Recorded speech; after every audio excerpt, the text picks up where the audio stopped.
अरे पाकिस्तान की हैसियत क्या है, पाकिस्तान की हैसियत क्या आग दिखाएगी वो, है ना? उसकी कोई औकात है क्या? अपने अंदरूनी मामला को ठीक नहीं कर पा रहा पाकिस्तान, हिंदुस्तान से लड़ने की बात कर रहा है। वो जालिम लोग हैं जो लोग हिंदू और पाकिस्तान को लड़ाकर राजनीति कर रहे हैं। तो इसी पार्टी को अपने दंगाइयों का पार्टी का देखिए, हमने वो नहीं कहा था। हमने विधानसभा भाई मैं जवाब दे रहा हूँ ना, आप सुनिए। मैंने कहा था कि जो भी मुसलमान हिंदू करता है वो दंगाई पार्टी है, ठीक है? बीजेपी करता है, आरएसएस, बजरंग दल सबके इशारे पर काम करता है। आपने उदाहरण दोनों में दिया था, एक तरफ बीजेपी। आप सुनने में गलत हो गया होगा। हम लोगों के पास अभी भी नहीं, हम आपको बोल रहे हैं ना कि हम MIM से प्रभावित हो गया। आप मेरा हक का बात करेंगे तो मैं उनके साथ रहूंगा। अब मेरा हक छिना जाएगा, मैं चुप रहूं, ऐसा नहीं होगा। क्या तौसीफ साहब को चुनाव लड़ना है इसलिए अपनी आइडियोलॉजी को बदल लिए? चुनाव में आज थोड़े लड़ रहा हूं भाईजान, चुनाव तो लड़ना ही है। मैं तो फर्स्ट बार निर्दलीय भी जीता था। लेकिन मासूम साहब का ये दावा है कि 2020 के चुनाव में ओवैसी साहब ने कमिटमेंट किया था कि अंजार नहीं के बाद किसी को मौका मिलेगा तो मासूम को मौका मिलेगा। इंशाल्लाह हम लोग मासूम साहब से बात करेंगे। मासूम साहब हमारे पार्टी के जिम्मेदार साथी रहे हैं, तौसीफ साहब हमारे जिम्मेदार साथी रहे हैं। सर कुछ लोग नाराज हैं, कैसे मनाएंगे? देखिए भाई, नाराजगी तो सब में होता है। आप 10 आदमी टिकट का दावेदार है, पार्टी टिकट एक ही आदमी को देगा, 9 आदमी तो स्वाभाविक है नाराज है। और खासकर जो लोग इस्लाम का, मुसलमानों का चोला पहनकर कहते हैं, मैं तो कहता हूं कि बूटी बूटी होनी चाहिए। किसी भी इंसान का धर्म कुछ हो सकता है, लेकिन धर्म के नाम पर, जात के नाम पर, क्षेत्र के नाम पर, भाषा के नाम पर किसी का खून बहाए तो ऐसे लोगों को फांसी की नहीं बल्कि उनको टुकड़े टुकड़े में सजा देनी चाहिए, काट काट के। जितने बड़े शैतान वो लोग हैं जिन लोगों ने उनकी हत्या की है, उतने बड़े ही शैतान वो लोग हैं जो लोग इसको हिंदू और मुसलमान का रंग दे रहे हैं। ये शैतान भी उससे कम नहीं है। सिक्योरिटी के मामले में ये बीजेपी सबसे चीखने और चिल्लाने वाली है। इसने क्यों ऐसी वो करी? मैं तो कह रहा हूं कि इसमें अगर नैतिकता होती तो वजीर दाखिला को इस इशू पर कम से कम रिजाइन करना चाहिए। पाकिस्तान उल्टे आंख दिखा रहे हैं। नहीं, प्रेस वार्ता तो ये था। सबसे पहला मसला वो ये है कि अजीज़ी जनाब तौसीफ साहब साबिक MLA बहादुरगंज जो कांग्रेस के कद्दावर लीडर रहे हैं, उन्होंने अपनी पार्टी को त्याग कर हैदराबाद चलकर बैरिस्टर जनाब असदुद्दीन अवैसी साहब के हाथों से मेंबरशिप ली है। हम उसका इस्तकबाल करते हैं और मुबारकबाद देते हैं उनको। इसके लिए मुबारकबादिया का प्रोग्राम था कि पार्टी दफ्तर में उनका मुबारकबाद कर दिया जाए। और दूसरा अहम मसला ये है कि इनके इस्तकबालिया का एक और बड़ा प्रोग्राम होगा, लेकिन असल में वो प्रोग्राम होगा अभी जो दहशतगर्दी का जो मामला हुआ है, जो हुआ अभी कश्मीर में की वादियों में जो नाहक मुसाफिरों का और बेकसूरों का खून हुआ है, पार्टी उसकी शदीद मजम्मत करती है। और ये काला कानून जो है, जो पूरे मुल्क के आइन को तोड़ कर रख दिया है गोया, और जिन्होंने मुसलमानों को निशाना बनाकर मुल्क में खाना जंगी पैदा करने की नाकाम और नापाक कोशिश की है, उसके ख़िलाफ़ 3 तारीख को बहादुरगंज में एक अजीमुस्सान इजलास, एक भव्य स्वागत भी, और उसके साथ साथ इन तमाम तकालीफ पर अपने ख्यालात को इजहार करने के लिए जनाब बैरिस्टर असदुद्दीन अवैसी साहब आ रहे हैं। तो उस ताल्लुक़ से भी था। भारी नाराज़गी है बहादुर MIM में। अब सवाल, कुछ भी नए फैसले होते हैं तो हम लोग के जो नाराज़ हैं उसको हम लोग मनाने की कोशिश करेंगे। चूँकि फ़ैसला जब लीडर का आ जाए तो फैसले का सम्मान होना चाहिए। कोई नाराज़गी है तो इंशाल्लाह बैठकर, जाहिर है कि जिन लोगों ने 8 साल 10 साल 15 साल तक पार्टी को सींचा है और फैसला हुआ है, अब चूँकि हम लोग भी बहुत सारे फैसले होते हैं ऊपर से, पार्टी के हमारे डिसिप्लिन का हिस्सा है कि उसको हमको मानना चाहिए। जिन लोगों ने नाराज़गी जाहिर की है उनमें से कोई भी एक यहाँ पे शामिल नहीं है।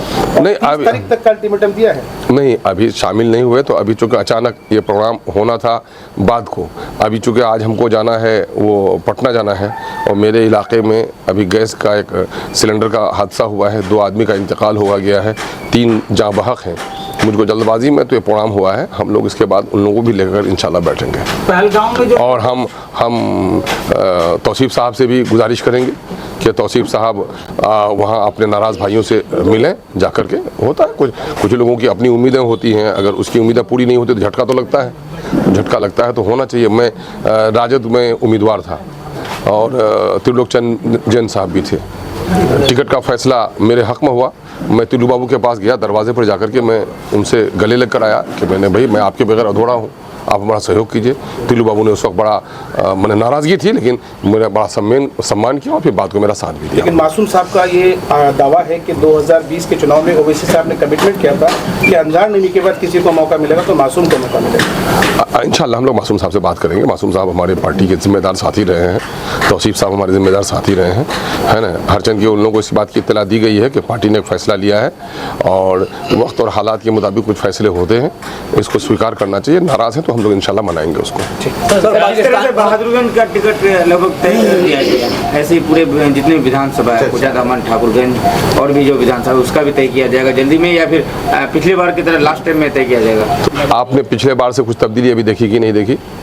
जब तब्दीली देखी है तो आने दीजिए। हमारे ये सवाल चूँकि पार्टी के टिकट के फैसला करने का हम लोग ज़्यादा सिफारिश कर सकते हैं, उससे ज़्यादा नहीं। पार्टी का ए और बी फॉर्म हमारी मरकज़ी क़यादत के पास है, तो हमारे जनाब बैरिस्टर असदुद्दीन अवैसी साहब आएंगे तो इंशाल्लाह आप लोग मिलिएगा, उनसे बात कीजिएगा। हम लोग तो चाहते हैं कि क़बल अज वक्त फैसला हो जाए ताकि लोगों को काम करने में आसानी हो।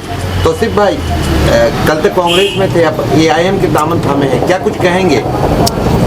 देखिए, हमने बहुत सोच समझ करके AIM का दामन थामा है।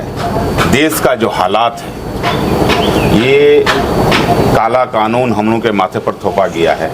हम लोग ये काला कानून कभी भी स्वीकार नहीं कर सकते हैं, क्योंकि हमारे ये काला कानून अगर स्वीकृत हो जाता है, पास तो हो ही गया है, लेकिन हमारा जो आशा है अभी सुप्रीम कोर्ट पर है। अगर ये लागू हो जाता है तो हमारे कब्रिस्तान छीने जाएंगे, हमारे मदरसा छीने जाएंगे, हमारे मस्जिदें छीने जाएंगे, हमारे जो क्या कहते हैं ईदगाह छीने जाएंगे, हमारे जो पूर्वज बाप दादा का ज़मीन वक्फ किए थे उसको सरकारी हो जाएंगे। ये हम स्वीकार नहीं कर सकते हैं।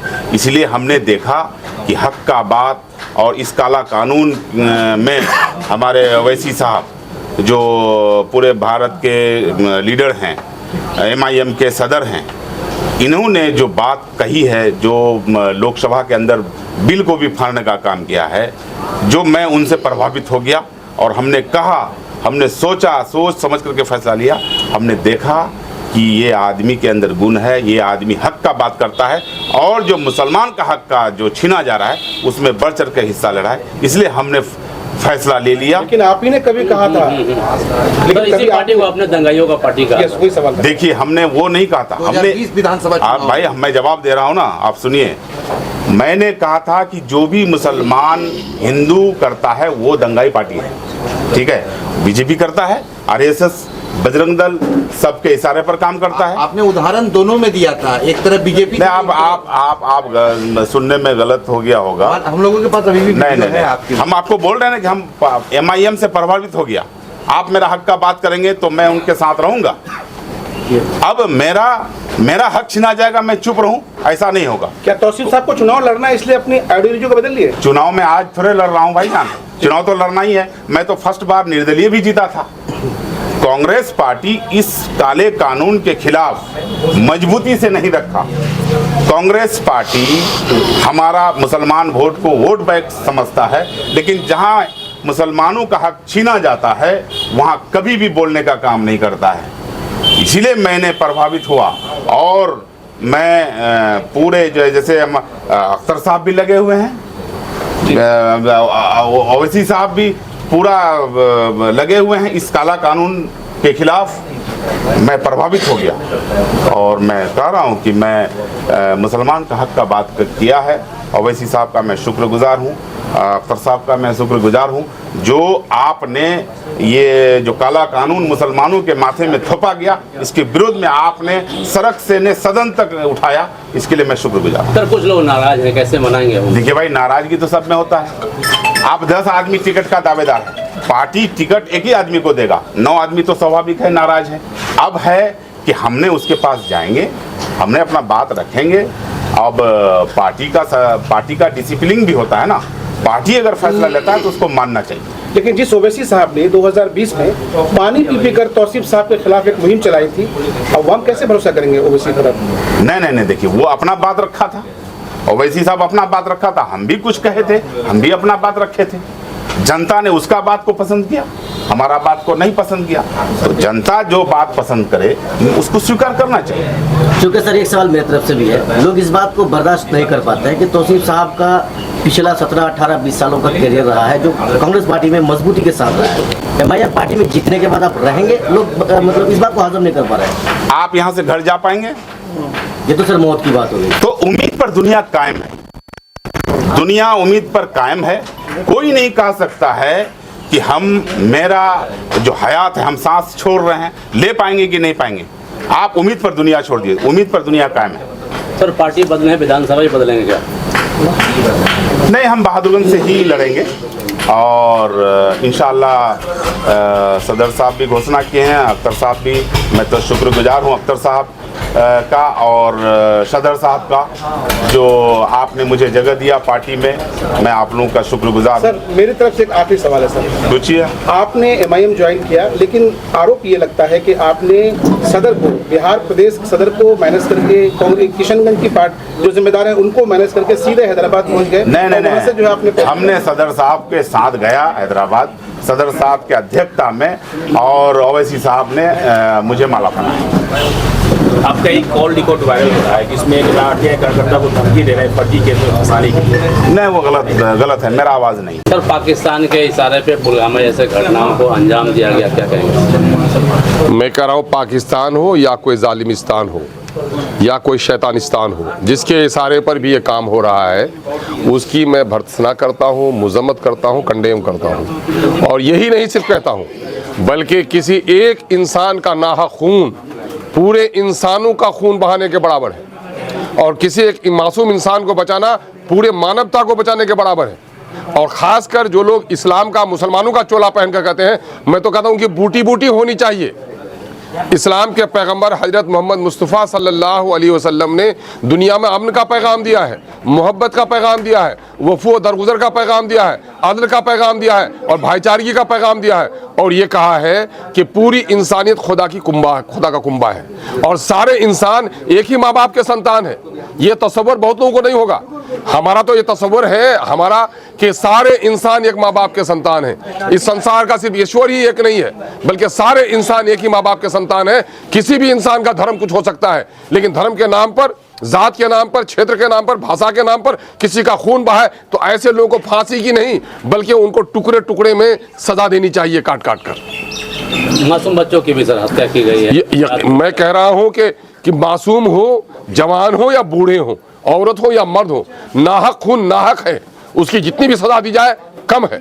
सर मरने वालों में बेशुमार मुस्लिम भी हैं, तो हिंदू मुस्लिम कहाँ से हो गए? मैं कह रहा हूं कि इसको हिंदू और मुसलमान की नजर से देखिए ही नहीं, इसको इंसानों की नजर से देखिए, इसको इंसानों की नजर से देखिए। क्या हिंदू की लाश है? रसूलुल्लाह ने यहूदी की लाश आई तो खड़े हो गए, लोगों ने कहा कि वो तो दूसरे मजहब का है, कहा कि वो इंसान नहीं है। क्या? मेरा रिश्ता इंसान का रिश्ता है।